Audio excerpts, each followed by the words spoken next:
It's time for a Big Blue Kickoff Live. Nobody can ever tell you that you couldn't do it, because you did. On Giants.com. You know what I saw? New York Giant pride. And the Giants mobile app. 17-14 is the final. One touchdown, we are world champions. Believe it, and it will happen. Part of the Giants Podcast Network. Let's go out there like a bunch of crazy dogs. Have some fun. Hi again, everybody, and welcome to Mondays. My days are all screwed up. That's what happens when your team goes deep into the NBA playoffs. Welcome to Monday's edition of Big Blue Kickoff Live, presented by Cadillac, the official luxury vehicle of the New York Football Giants. I'm Paul Dottino. He's Matt Citak. We'll be here for the next hour to talk Giants football with you at 201-939-4513. 201-939-4513. We are coming to you from the Giants Podcast Studio, presented by Hackensack Meridian Health. Keep getting better. And as always, if you're not catching the show live at 12:30 p.m. Eastern Time, you can always catch us on the archive on the Giants mobile app, podcast platforms everywhere, and at giants.com/podcasts.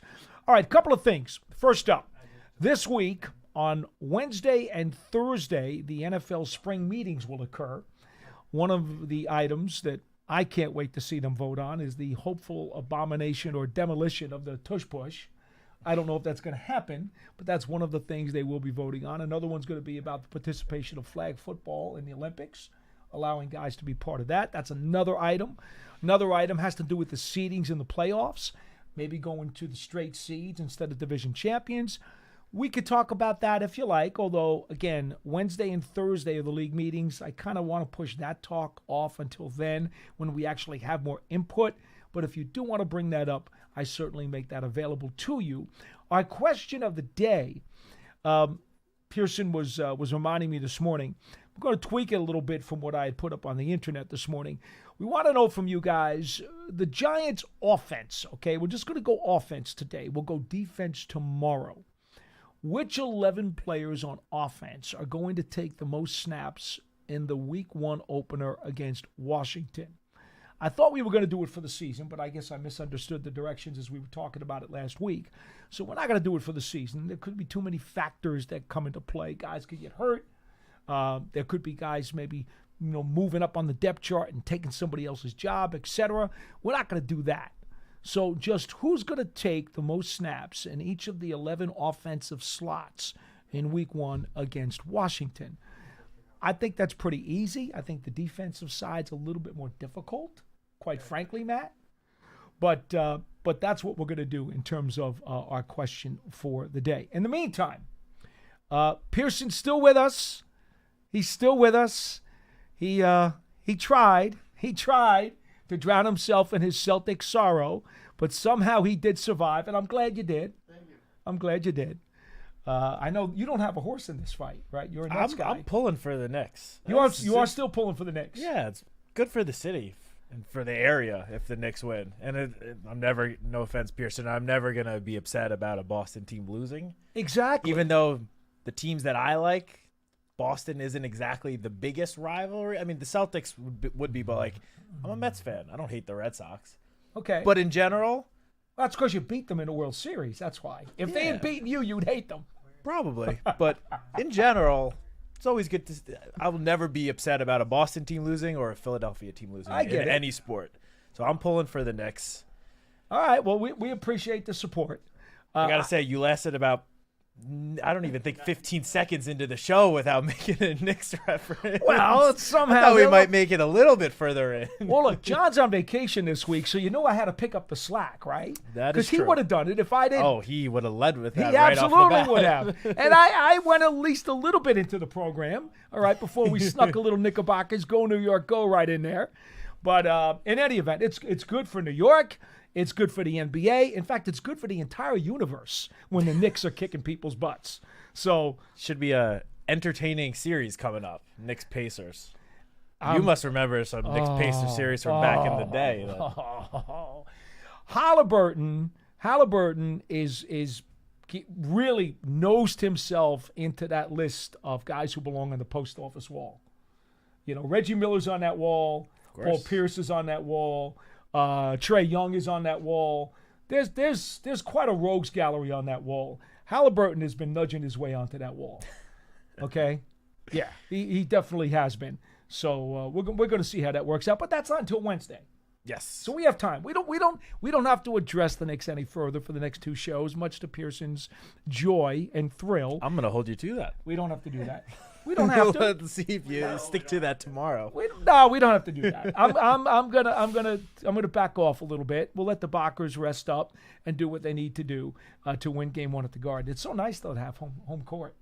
You know, I'm sure it's nice just to be playing in the conference finals. Be in the top remaining seed in the East. Oh yeah, it's sweet. I haven't had my team there in over 20 years.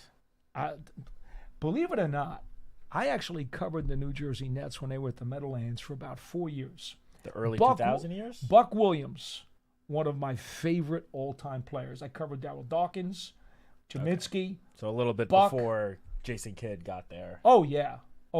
That team I was not a fan of. Yeah, because they were good. It was they were made it to the finals 2 years in a row. But the Nets had a good run earlier. Yeah, not as good. Not as good. But yeah. But that previous team. Some solid teams before. The Chuck Daly teams, the Calipari teams. I love Chuck. Love Chuck Daly. But anyway, well, I'm digressing. I know. But I actually did cover the Nets for about 4 years. I covered all their home games for our flagship WFAN. So you don't quite hate them like you do with my Mets? Oh, I have no love lost for the Mets. I know. The Mets could just. I know you hate the Mets. But I'm saying they could drop down to AAA International League. You don't feel that way about the Nets. You're just indifferent. Not quite as much, no. But a little bit. Yeah, I don't like them particularly. So if the Nets were in the Eastern Conference Finals and not the Knicks, you wouldn't be rooting for them like I'm rooting for your Knicks? Well, actually, I can't despise this Nets roster right now. What's there to despise? There were guys. Not good enough no, to despise. there were guys on that Nets roster over the years who I did not like at all. All right, fair enough. Okay, but I've always thought of Buck Williams as one of my all-time favorite non-Knicks. I guess we'll take that as a small Nets W right there. Well, there's one guy that you actually like. You do remember the end of his career, right? No, not quite. No, he was the prototype power forward. He was awesome, and Chocolate Thunder too.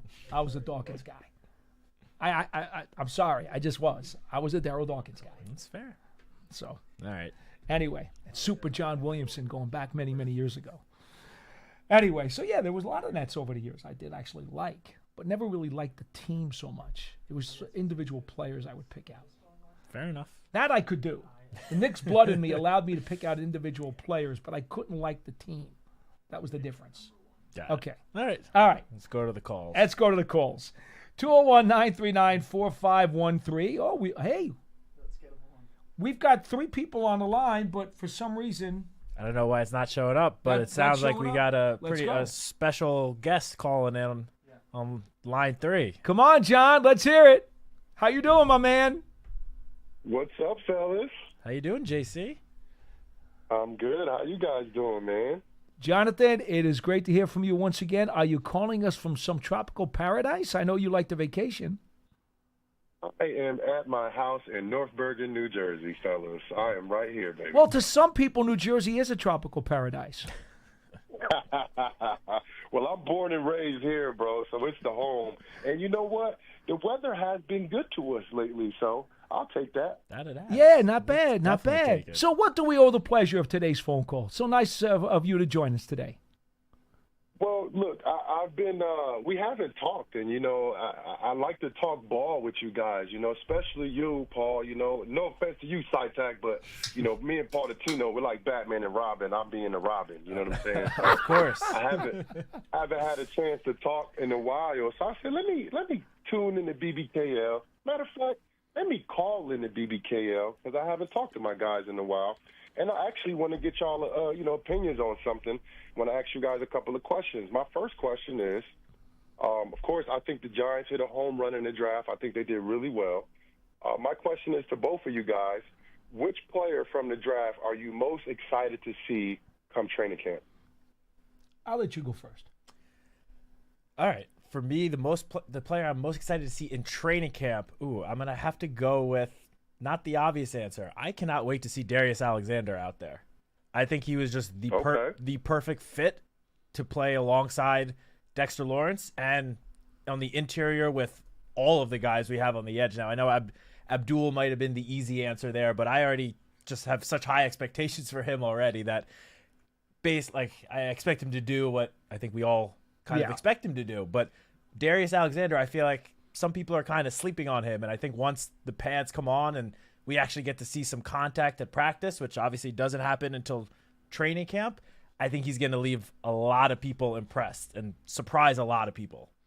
Yeah, Jonathan, for me, because they don't do a whole lot of hitting these days during the summer camp, it's so hard for me to talk about a Scatterboo who needs to be physical in order to get people's blood pumping. Same thing.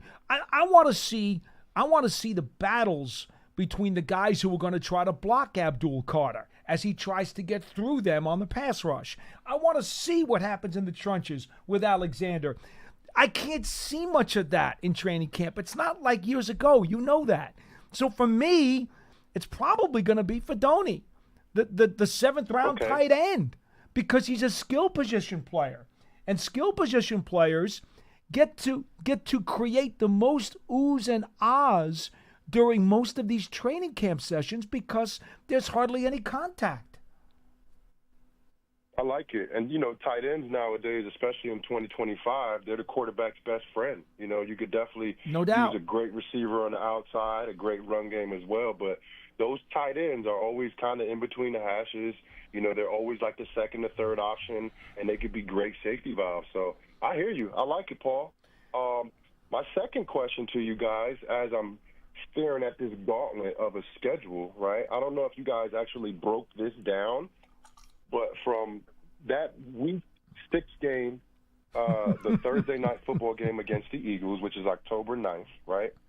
The Giants go from that Thursday night game, which you have an extended week, of course, to the next game, which is the Broncos on the road.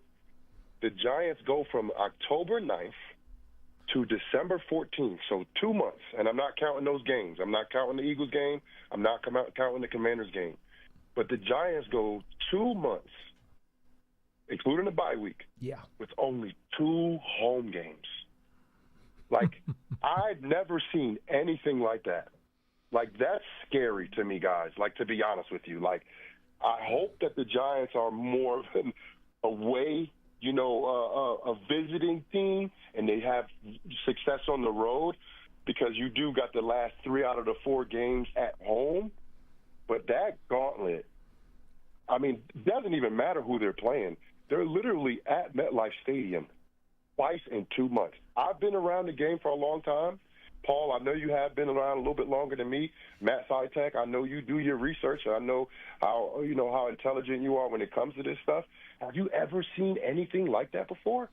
It's pretty challenging, but I would throw on top of that, how about the fact that Giants bye week is in week 14? That can't make you too happy as a player either, does it? No, not at all. Yeah, between 2 road games to start the season and then that stretch that you just brought up. Again, that's a 8-week stretch where they have 2 home games. Yeah. That's rough. Yeah. There's no doubt about it. That's why getting off to a solid start to the season early when you do have, at least 3 home games in the first 6 weeks, although 3 tough home games. Those are not going to be like your cakewalk home games, but that's why getting off to, just a solid start to the season is so important. You don't want to go into that stretch of mostly road games way behind the 8 ball already. Yeah, absolutely. And the way the schedule is now, Matt, I don't know if you do this too, but I know I spoke to Paul about this. Like, I still break the season down into quarters, with that last game being like the bonus game. So I still do first 4, second 4, and then halftime, and then your third quarter, and then your fourth quarter, and then that last game is like the bonus game. That's like the overtime game. That's the push to get to the playoffs, the rest if you are playoff and you are secured in that playoff spot. So I still kind of see it that way, and I agree. The Giants have to come out in the first half of the season, which is the first 8 weeks, and they have to come out swinging. They have to do good in the division, and that's something that, Paul, I always harp on every single year. The Giants have struggled in the division, even when the Giants went to the playoffs. If I'm not mistaken, 2022, when they won a playoff game, they were 1-4-1 in the division. So my thing is, if the Giants can start off that first half of that, season before the gauntlet really gets going and have a respectable record in the division, I think that'll keep some optimism alive for not just us, but for the fan base as well. Hey, Jonathan, while we have you on the phone, I'd like to throw something out to you because we haven't had you on the program much lately. So Abdul Carter comes into the Giants situation as a number 1 draft pick, number 3 overall. Obviously, the spotlight and the microscope is going to be on him from the first snap that he takes as a pro. You're a linebacker. You played the position. I know he's an edge rusher. It's a little bit different than the kind of linebacker that you played because you did coverage an awful lot. But what will you be watching for from him as a rookie, especially in that first month of the season as he tries to get his feet wet? Well, it depends on how much they're going to play him. I think even at the number 3 draft pick, you expect those guys to play a lot. You expect those guys to be, valuable contributors early. But because of Brian Burns and Kayvon Thibodeau, he's not expected to play 100% of the snaps. Right. So what I would like to see from him is good production in those snaps, whether it's 40%, whether it's 70%. I feel like between that window is kind of where we would see him early.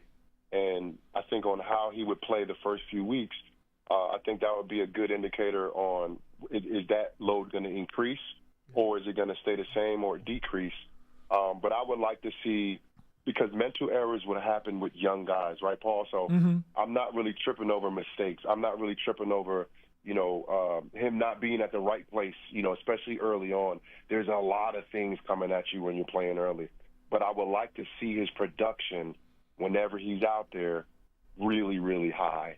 I would like for him to be able to, when he's rushing on 2nd and long and 3rd and long in those pass rush situations, that he has a high pressure rate. He has a high sack rate. And for me, that would make me feel real comfortable about where he's at in his development because the mental side will come along.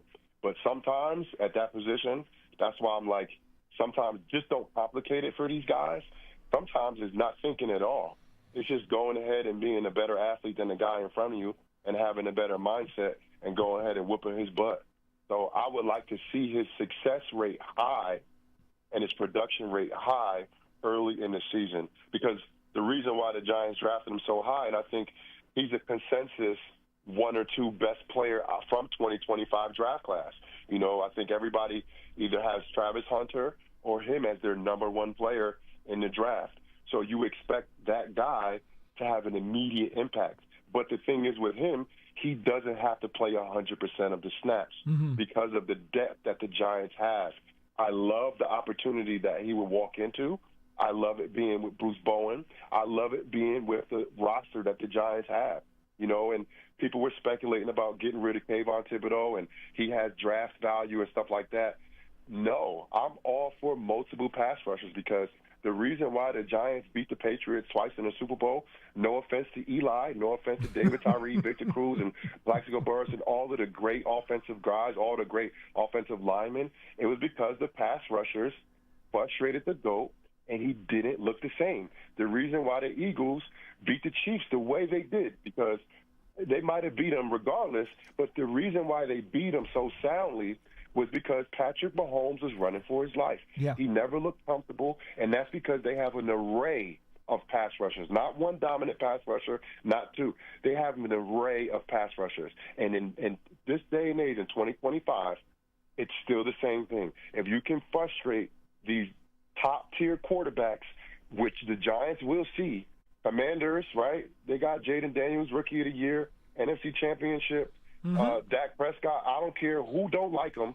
Dak Prescott has been one of the most consistent quarterbacks in the NFL. Week 3, it's the great Mahomes, right? And the Chargers, the young Justin Herbert, who's been playing with greatness. And then the Eagles, Jalen Hurts, the Super Bowl.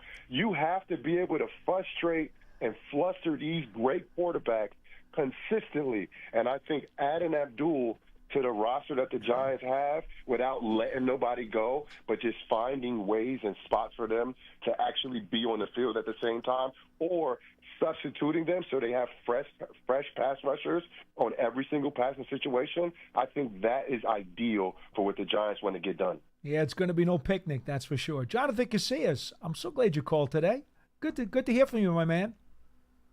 Thank you, fellas. I'm a little under the weather. I sound a little raspy right now. No, you sound fine. You sound great. fine.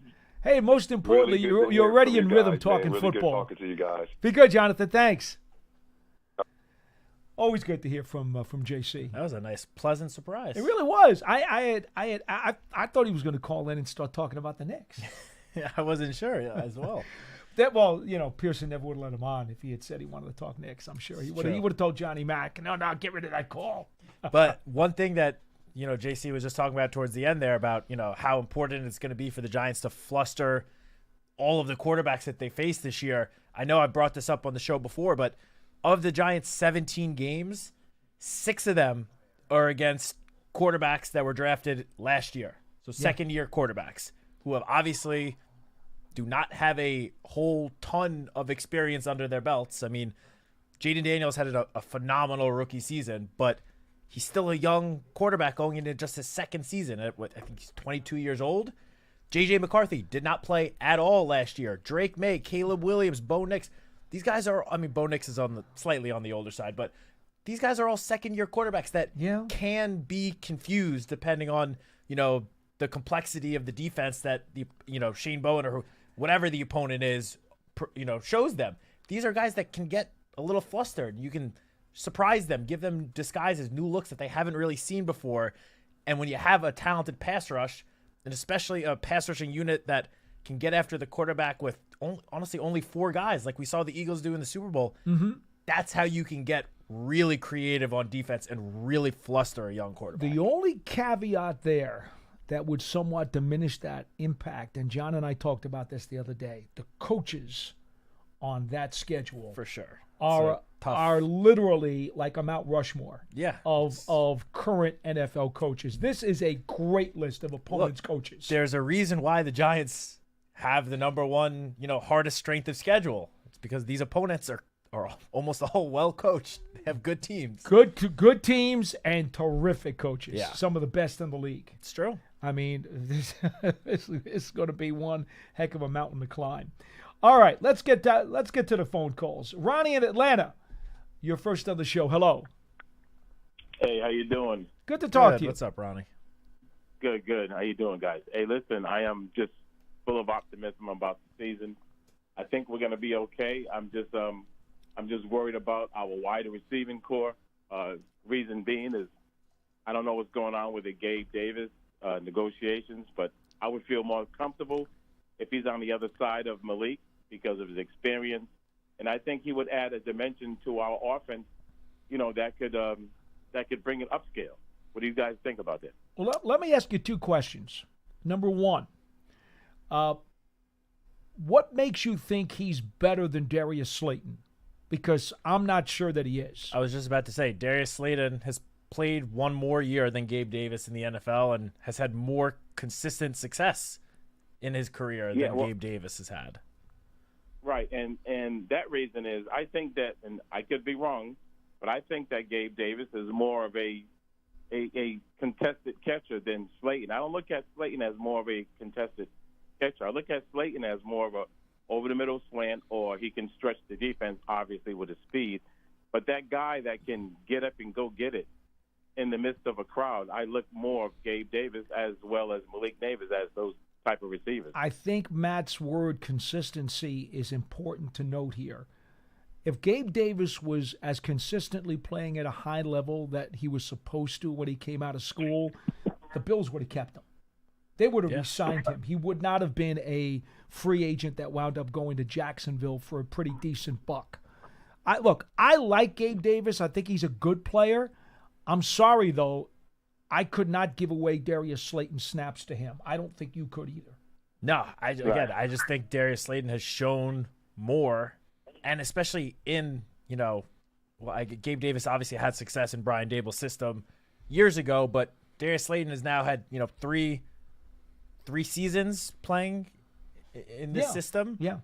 Playing pretty well. I mean, last year was his lowest numbers, and honestly, I think we can all agree that a big portion of that, not all of it, but some of that is due to just the inconsistent quarterback play that the Giants had. Darius Slayton is just, you're right that he's not the guy that's going to go out and get you 8 contested catches a game. That's just not his style of play. He's capable of the contested catches. Like, he has that ability, but the number one guy on the Giants roster that fits that bill right now is obviously Malik Neighbors. He did it as a 21-year-old rookie last year on a almost weekly basis. He was, grabbing footballs out of defenders' hands. Like, he was. Will look like that. It was week 2 or 3 against the Browns. One of his catches that he literally leaped over the defender, took the ball out of the defender's hands for an amazing 20, 30-yard grab. Like, Malik Neighbors is the guy on the Giants roster that's going to make those contested catches. So, Ronnie, I think that's the first thing that I would push back on. The second item is Joe Shane was just on with Kay Adams the other day and said it was a get-to-know-you meeting with Gabe Davis. I tried to slow down everybody's roll last week when the report came out that he was coming here. He's coming off of a meniscus repair last year, okay? Right. So to me, that was a due diligence meeting that the Giants did with him, and basically that's what Joe Shane, without using the words due diligence, he said it was a get-to-know-you meeting. Well, they know who he was from the past, but this was kind of a get-to-know-you update. This wasn't because they were looking to sign him when he got here. This was, let's sit down, let's talk, let's see where you're at, let's see where we're at, let's see what your medicals are doing, and maybe, just maybe, down the road, maybe there's a fit. But if you're Gabe Davis, and I've asked callers this on the show before, if you're going to be behind Slayton, Robinson, and Neighbors, and you're going to be the 4th receiver on the Giants depth chart, are you really looking for that deal? Or are you going to try to go to a team, bless you by the way, that may have you as the number 2 or the number 3 receiver on the depth chart? I mean, opportunity, as far as the Giants are concerned, I see him as a 4th receiver. I think he could potentially maybe push maybe for that 3rd receiver spot, maybe, or at least, be the guy that's giving Darius Slayton some plays off. Right. But I agree. I really don't see him. I don't think he's going to go above one of those other top. I mean, obviously not Malik. He's a completely different style player than Wandell. He's not a shifty slot receiver, so that would basically leave Darius Slayton. We just discussed our reasoning behind why we are more confident in Darius Slayton. So I still think that a deal could get done at some point over the next 2 months. Sure. But as we see every year, I think that would be a situation where it's more we're getting towards very close to the start of training camp. I feel like the last couple of summers, in the days leading up to the start of training camp, the Giants have signed a veteran or two almost every year, right? Like the 2 days before training camp.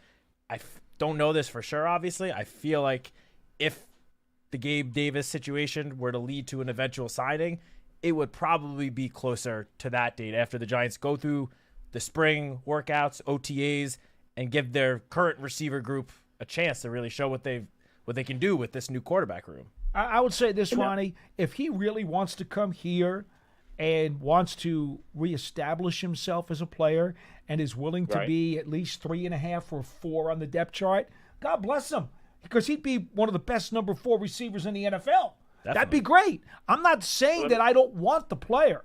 I'm simply saying to you, given the circumstances and the fit, I'm not so sure that he won't try to find a better fit somewhere else. That's really what I'm telling you. But my question is, wouldn't it be better? I mean, just listen to this wide receiving core. If we had Neighbors and Slayton, along with Wandale, and then, of course, Gabe Davis, and then we have Hyatt coming off the bench along with, I don't know, maybe one of the other guys, UDFA or one of the special team wide receivers. Okay, well, that brings another question, though, Ronnie. That brings a third question into play, and I wasn't even going to go there, but it is a relevant question. If you're going to sign Gabe Davis, you're basically burying Hyatt, and you're going to give up on him. basically after 2 years, you're kind of giving up on him because this is year 3. It's the year he's got to step forward and he's got to produce. It is time. It is a show-me year for Jalen Hyatt. Well, if you're going to sign Gabe Davis, Jalen Hyatt's now the 5th receiver on your depth chart. And, oh, by the way, he doesn't play specials. Gabe Davis doesn't play specials. Slayton doesn't play specials. Neighbors can return kicks, but he's not a special teams guy. And Robinson's not playing specials. That's the other problem you run into. You want an entire wide receivers room where none of those guys play special teams? And remember, Bryce Ford Wheaton is here too, and he does play specials. Smith Marset is also and back on the team. Marset is here as a kick return guy. I just don't know that there's a fit. Yeah, that's why, like, when I, saw the reports about, Gabe Davis coming in for a visit, and we kind of speculate or thought about what the fit might be, I kind of saw it like if the Giants do end up agreeing to a deal with Gabe Davis, chances are it will be a 1-year sort of prove-it deal. Sure. I kind of look at it similarly to how the Giants signed Allen Robinson a year ago. Yeah. Right. And he went through the offseason training camp with the team and then didn't end up making the team. Like, looked okay during preseason, ended up catching on. I forgot where. I think he went to Detroit, maybe 2 different teams. Yeah. But, like, that's sort of how I see this situation potentially playing out. Like, they might eventually agree to a deal with him to give him a shot to see what he can do throughout the summer. But even if they do, I don't think it's, depending on obviously the structure of the deal, I don't think it would be 100% guaranteed that he would then make the team, given how he looked last year. More than likely, he's on the short list. Like, if somebody gets hurt in the spring or the summer, more than likely that's a call you make quickly to get somebody in here who has a clue as to what he's doing. But again, I don't know how you feel about Jalen Hyatt, but I think the Giants really would still like to see if there's an outside chance they can get him to be what he's supposed to be yet. I don't think they're quite ready to give up on him. I like that kid. Okay, well, if you sign Gabe Davis, Jalen Hyatt's your 5th receiver, which means, there could be weeks where he doesn't even get a jersey. How does that help? Yeah, it doesn't help. Yeah, so, I guess I didn't look at it in that aspect. But yeah, because I love Hyatt, I love his speed, I love his upside, and you're right. Maybe Russell Wilson or Jameis Winston or even Dart can be that quarterback to exploit him finally. Maybe. I know this. Russell Wilson has talked about him a few times now. He's mentioned his name when he has talked to the media. Yeah, and Russell Wilson's just one of his strengths is throwing that deep ball. You know, as he said it, like dropping the ball in a bucket 30, 40 yards down the field. That is one of his strengths, and obviously that would benefit Jalen Hyatt greatly.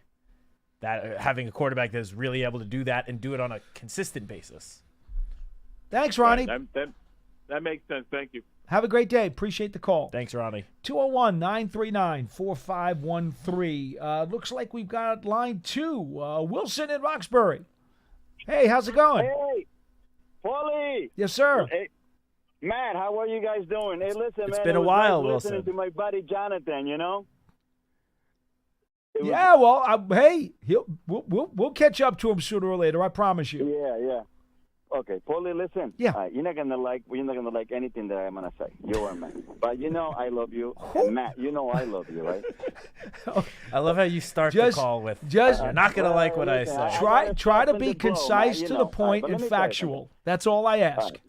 Well, I am. I know that you guys, like Brian Dable and Joe Shea personally. That's fine. But can you do me a favor? Paulie, let him play one game first before you start making excuses. Paulie, I love you, but when you and Matt tell poor Glenn from Maryland that there's a realistic chance that they can start 0-4, and Matt tells him they can start 1-3, but by game 5 things might be positive. Paulie, I want to grab my TV and throw it at the window. No. Whoa. Wilson. Paulie, if they start 0-4, I want the kid that throws the towels in the bathroom fire. Wilson, hold on a second. The rationale. I'm not going to sit here and tell you the Giants are going to go 0-4, but you have to recognize anything is possible, including a horrible scenario such as that. I I've never been more emphatic about Wellington Mara's theory about, you expect the worst and hope for the best. And when you keep that theory in the back of your mind, it tends to keep you grounded so that you don't get too carried away. That's all. And Wilson. Listen, Wait, Wilson. I agree with you completely. I think this year, I hate to say it, it's going to be a dumpster fire. I have no expectations whatsoever. No, that's not the point that I'm trying to make to you. That I'm trying to make to you is that if we start 0-4, right, you cannot tell me about rainbows and about roses and about, listen, but look at this part. There is no positives. If they start 0-4, I don't want a plane flying over the stadium. I want like a rocket ship flying over the stadium. Wait a minute. Wilson. Hold on. Let Matt go here for a second, all right? And then I want to get something clear with you. Go ahead, Matt. First of all, when Paul and I spoke about this last week, even John and I on the huddle schedule reaction, we never said that an 0-4 start, there would be, you'd be able to turn some positives out of it. We said, and I did say this, I said, there is a way where you could start 1-3, and in those 3 losses, play very extremely close competitive games, be in those 3 games until the very end against 3 likely playoff teams, still lose, and then go into week 5 being 1-3 and not feeling like the sky is falling. That is what I said, and I still agree. I still feel that way. And that's fair because you'll be playing the Saints in week 5. And don't get me wrong, that doesn't mean anyone is happy with 1-3 because no one would be happy starting 1-3. But it wouldn't be quite the same as it wouldn't be quite the same as starting 1-3 in 20. Hold on, Wilson. It wouldn't be quite the same as starting 1-3 in the 2023 season where that one win was the miraculous second half comeback against the Cardinals. It would be different from that situation. That is all we were trying to say. No one's going to turn around and tell you 1-3 is a good, promising start that people are happy about. All Matt, right. let me tell you what 80% of Giants fans call. Now, there's a lot. I respect all the callers, but when people tell me that they have a good vibes and good expectations, they don't know. They're just saying that because they want to say that. I'm going to tell you something right now. I don't care if we play a Super Bowl winning team every weekend for 17 games. If the Giants don't make the playoffs this year, I don't care. Now 7 wins, 8 wins, I don't care. If they don't make the playoffs, everybody should be gone because I don't want to hear any more improvement, man. This is year 4 of this regime, and all I hear is they win the draft. They have the best draft all the time, and they always seem the team that's going up. It's got the arrow pointing up. And at the end of the day, we have won 9 games in 2 years. I don't want any more excuses, man. I don't care if you play the Kansas City Chiefs every week for 17 games. Wilson, do me a favor. Take your hypotheticals, okay? Throw them in the kitchen cupboard and deal with reality when we get to that point. If you want, we can if you want to, if you can't help yourself, but think about negative hypotheticals for the next several months, we could just ask you not to call until we get to the 3rd or 4th game of the regular season. We could do that if you just want to wait and deal with reality when reality comes. No, we could do that. The reason why I called was because you told Glenn that at 0-4, there's still some positive. No. It bothered me, Paulie. It bothered me. I'm not going to lie. I love you, but it bothered me. It bothered me Wilson, we won 9 games in 2 years, and you tell poor Glenn that, hey, Glenn, we can start 0-4. Wilson, here's what can be true, and I'm going to let you go on this thought. Thank you, Paulie. It is absolutely true that you can find individual positives within a game, certain units, certain players. You can do that even though you lose the game. That is possible. And I think what Matt is talking about is to some degree that concept. You'll be able to find some good if the Giants fight through a 1-3 start and then play a maybe hapless Saints team in week 5, giving them a legitimate chance to be 2-3 and maybe get back on the horse. I think that's kind of what you're talking about, is that there are different ways to get to 2-2, 1-3, 0-4, 4-0. There are different ways to get there. And then there are other people who are so shallow and just look at the surface of the onion and they think 4-0 is great, even though their team's been outplayed for 4 games, and chances are they're whistling past the graveyard and they're going to fall apart pretty soon. It's easy to say that. I get it. Because the league cares about your record. They don't care about how you got there. They don't care about style points. This isn't college football. I understand that. But let's push the hypotheticals away. Throw them in the kitchen cupboard, and let's deal with the reality when the season starts. How about we do that, Wilson? And then we'll be very glad to talk to you. All right? If you want to call us back anytime before then, just try to stay away from the hypotheticals, because that's not going to help anybody right now. And look, obviously, everyone would sit up here and say, yeah, we'd love for the Giants to start 4-0. Obviously, everyone on the team would say that as well. No kidding. Sign me up. Where can we get that? 4-0. Sign me up. Or 3-1, even 2-2. But like, at the same time, you have to sort of be realistic, have realistic expectations. This is a Giants team that did just win 3 games last year. All right? Like, not using that as an excuse moving forward, but you just have to temper expectations. Like, I don't think anyone's expecting the Giants to go into the season and be Super Bowl contenders. I don't know. 4-0 start would be a Super Bowl contender. I don't know out of the first anybody month on the planet who's going to pick the Giants to be favored in those first 4 games.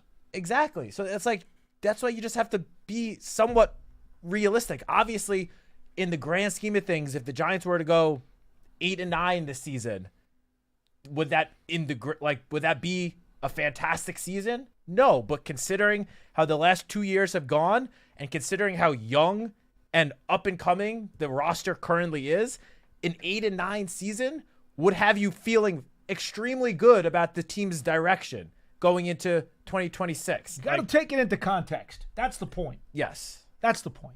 All right, let's go back to the calls. Randy in California, you're next. Try to end the insanity on this program. Come on, Randy. I know you can do it. Oh, you know I can, brother.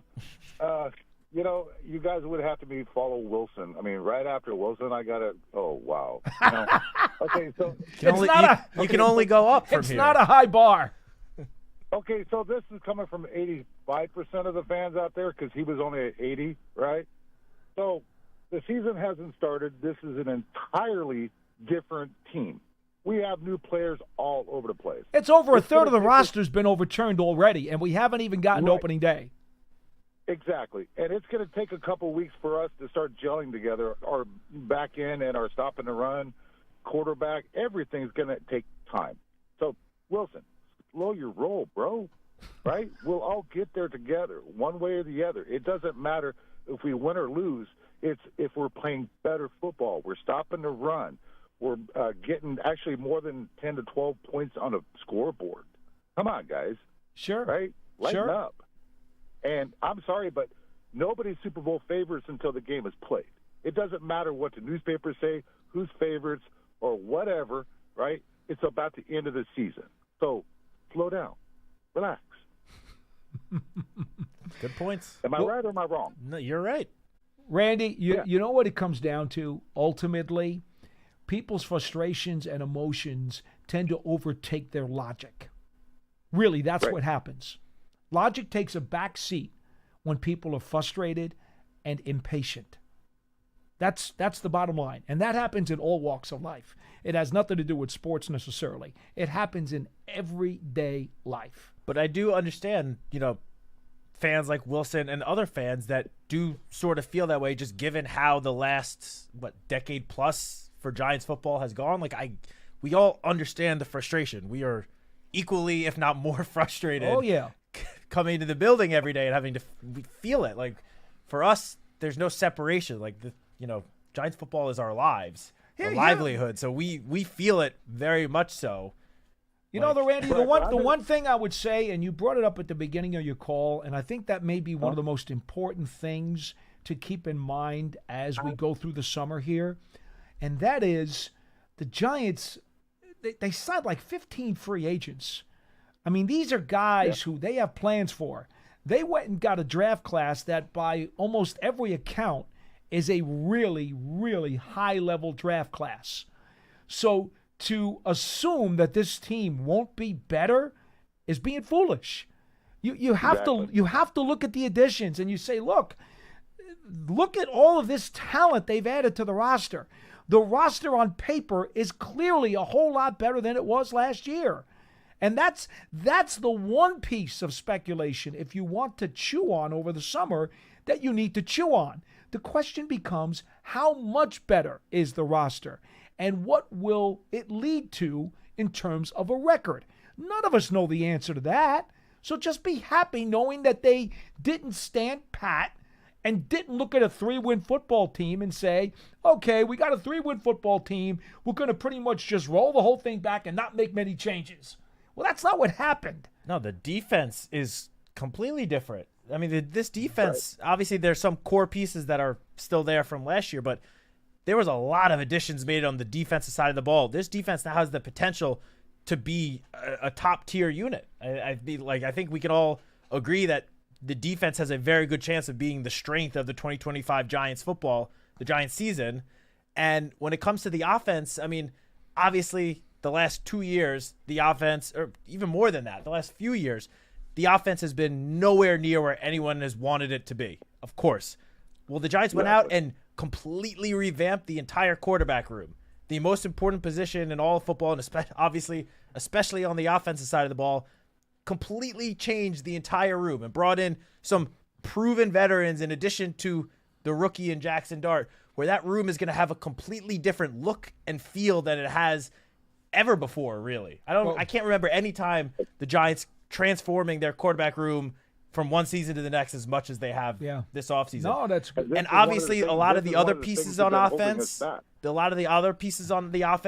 does look similar. I mean, I do think there's more depth, especially on the offensive line now. That was clearly a priority going into the offseason. But the quarterback room is what's hopefully change the Giants' offensive, misfortunes from the last couple of years. Like if the Giants can get good, consistent quarterback play, whether it's Russell Wilson, Jameis Winston, Jackson Dart, Tommy DeVito, whoever's out there, they can get good, consistent play out of that position.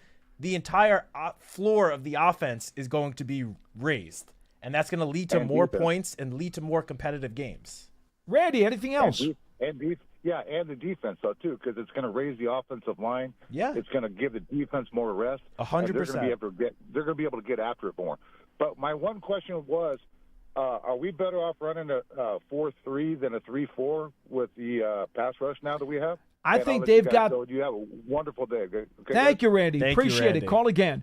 I think the Giants, because of the additions that they've made, they've got a more versatile group now in their front seven. And I would maintain to you that there may be some times when you're going to see 4 down up front. I could see it happening. I hope Shane Bowen decides to get overly creative and put some plays in where he's got 4 down up front. And I'm not talking about putting the 2 edge rushers in the ground. I'm never a fan of that. But I think he's got many, many, many more looks now that he can use because of the additional defensive linemen that were not only signed in free agency, but then they drafted Alexander in the draft. Golston, Ledbetter, Roy Harris. Robertson Harris. And, of course, Abdul. Carter comes into the mix as an edge guy, but can play off ball as well. I'm telling you now, I've already been in the laboratory, and I've been up to 3:30 in the morning doing all kinds of things with the schematics that I've seen or created on my own. I got a bunch of them. Now, he doesn't ask me, but I got a bunch of them. I could see so many different ways to deploy this front seven. I'm excited about it. Yeah, I said it earlier. I've said it on the show in the past, the last couple of weeks, but Shane Bowen has all the pieces now to get as creative as he wants as the defensive play caller. He can throw out so many different schemes, looks, disguises now because of the various levels of talent at all 3 levels of the defense. I mean, the Giants made additions to all 3 levels of the defense. Yeah, they did. And especially the defensive front. And the secondary, big changes. That's where most of the, offseason resources were allocated towards those two groups. So it's up to Shane Bowen now. He has all these pieces.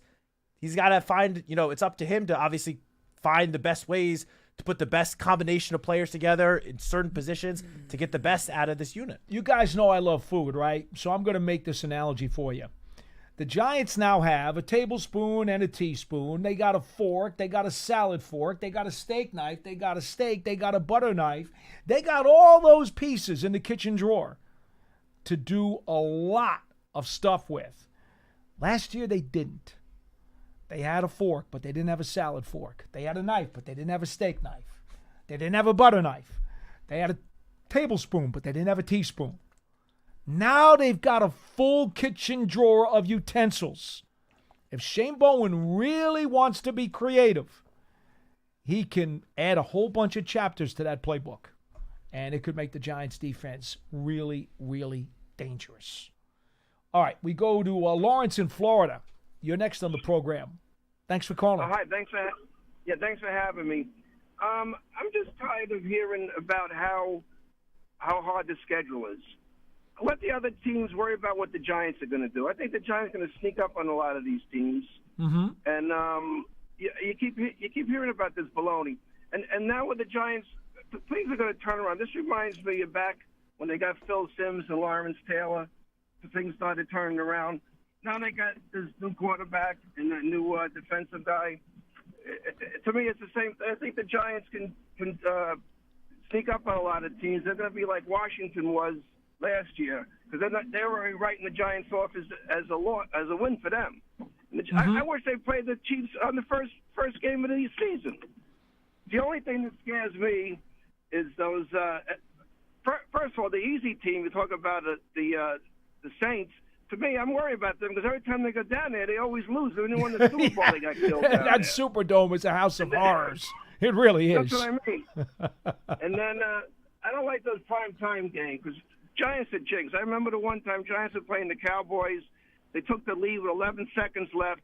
They did an onside kick. The kick went out of bounds. The Cowboys got in the 40, completed one pass, hit a long field goal, and they lost still. You're right. I just don't like those primetime games. They only have 3 of them, though, this year, at least at the moment. There's always flex scheduling that could change that. Giants have only won 2 of their past 17 primetime games. That's what so I mean. It's been rough. It's been rough. I understand. But I think the Giants can sneak up on people. They got the good defense. I think the things going to really start turning around. We've got to be positive. Wilson, I like his enthusiasm. He's very enthusiastic. But you just got let's see what happens before you get all excited. He's getting himself worked up. Nothing even happened yet. That's Wilson for you. And then, he's a good fan. He's passionate. I get it. I hope Scatterville keeps 44 because I was going to call in last week about reminding of Doug Coda, and some other guy called up about it. But a couple of my favorite all-time Giants was Coda and Bradshaw. Mm-hmm. And I think that 44, the fans going to, get the fans all pumped up even more because I know they're going to get excited. I'm excited about this year. That's good. You should be. Let's be positive. Let's go in and get these guys. Don't worry about how tough the schedule is. The other guys in the other divisions, they have to play the same teams, basically. I mean, our division have to play basically the same teams. So let them worry about the Giants. That's all I got to say. I'll take anything off air, but thanks for having me. Great mentality, my man. Thank you so much for the phone call. Call again. Thank you.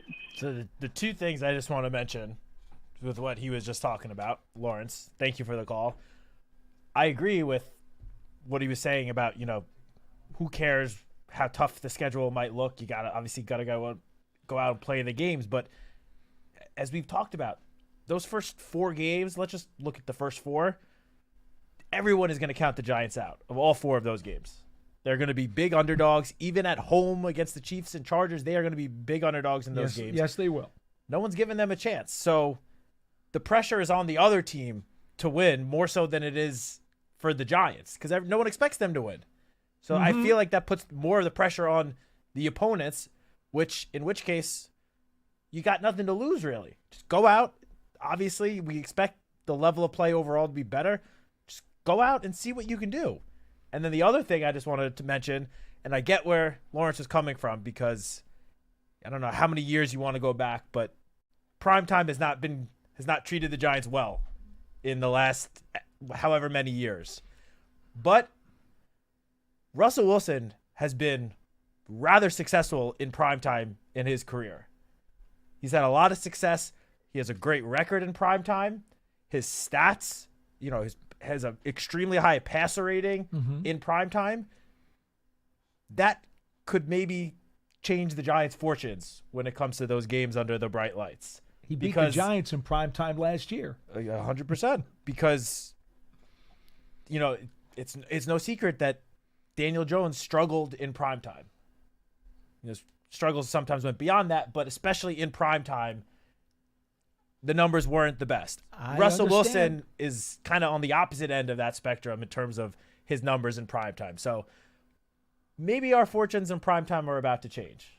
All I'm saying is don't poo-poo those night games, because that'll give the Giants a chance to show the entire nation that they are a much better football team this year. I'm happy there's only 3. Well, yeah, for us, night games are kind of brutal. For us personally. Don't be begging for more primetime games. I'm not. I'm just saying. I'm not looking at those 3 games with quite as much, doom and gloom as I might have in previous years. That's all I meant. Pearson, Johnny Mack, can either one of you give me an update on what's going on in terms of the huddle this week? I know John is on vacation, but he did say he had some stuff in the can that he was hoping you guys might be able to access. Yep. I just put up the Brian Baldinger huddle where he talks about our entire draft class. Okay. That's on podcast platforms. I'm not sure if it's up on the web and YouTube yet, but it should be soon. Mm-hmm. And then Thursday we're going to have Thomas Fidoni's tight ends coach from Nebraska, Marcus Satterfield. Okay. And he just kind of dives into his game, which is a good interview too. All right, good stuff. Thank you. All right, we will be back tomorrow live, 12:30 p.m. Eastern Time for another 1-hour edition of Big Blue Kickoff Live.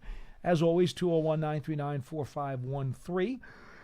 Folks, the season's going to be here before you know it, and if you're interested in a season ticket membership to catch the Giants at MetLife Stadium, in addition, you can also get a membership that will also allow you to stay connected to the team all year round, not just on game days, with exclusive member benefits and access. To learn more about becoming a New York Giants season ticket member, all you need to do is go to giants.com/tickets, and there's information there on the website, and you can punch it in and put your contact info in there, and then a representative will take care of you as we prep for the 2025 season. I thought summer was already going to be here, and then we got hit with 58 degrees this morning when I got up, Matt. I think we're going backwards with the weather. I was all ready to get ready for training camp last week as we started getting nice warm temperatures, and now I'm not so sure. Yeah, I think today is the warm day of the week. It's only going down for the rest of the week. That's what they're telling me. And some rain. It's not all I'm saying. I'm glad OTAs start next week. Yes. Hopefully next week's forecast looks a little bit better, a little warmer. OTAs actually start a week from tomorrow. Yep. The first media access OTA, which will be a very big program for us because we'll be able to talk about what we actually saw and also be able to rehash the media sessions. That first one with the media is a week from Wednesday. That's actually the second OTA. I think we'll still be able to talk a little bit about the non-media days, just maybe not quite as much detail. Yeah, not as much. Not as much. But we still have the practice reports go up on the site, so whatever we write there, we can talk about on the show. All right, folks, that'll do it for today's edition of Big Blue Kickoff Live. It's presented by Cadillac, the official luxury vehicle of the New York Football Giants. From outside Citak and Paul Dottino, we will see you tomorrow.